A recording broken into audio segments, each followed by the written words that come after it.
Zic că eu iar interviu. Așa. Bună seara, domnișoară. Da, sunt obiective personajele. Da. Bună seara, doamnă. Ce oată? Tăiați-vă să ai microfon! Ia o banană!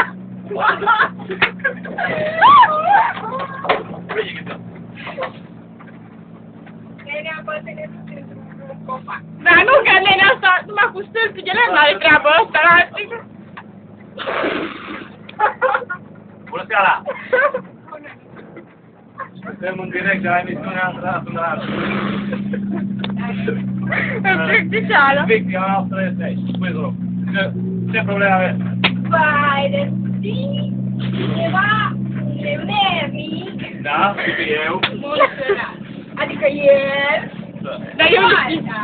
Ce săptămână, doamnă? De vreo 2 luni de zile și abia acum am înțeles. Nu mi-am auzit în opinie. Dar ăla mai rădeți. Și acolo că pe ea, că e... Dar pe și pe ea. Da, Tanti. Spune. Chiar acum detectivii noștri nu știu despre. Mă duc voi. Ce ziceți? Bă, da, nu? Este să se învață sub datul sec, pe din asta. La locuri. Tanti, doriți să vă confruntați. Inamic. Inamica, hei! Nu mă urmează să-l voteze. Detectivii noștri așteaptă în parcare. Promiteți că nu o să fiți violentă, Tanti. Tanti. Ăsta vine pe ea. Promis. Da, vin și da. Da. Deci, ușa asta înțelegăm. Când deschid ușa, a sărit pe și dați în gură. Vedeți?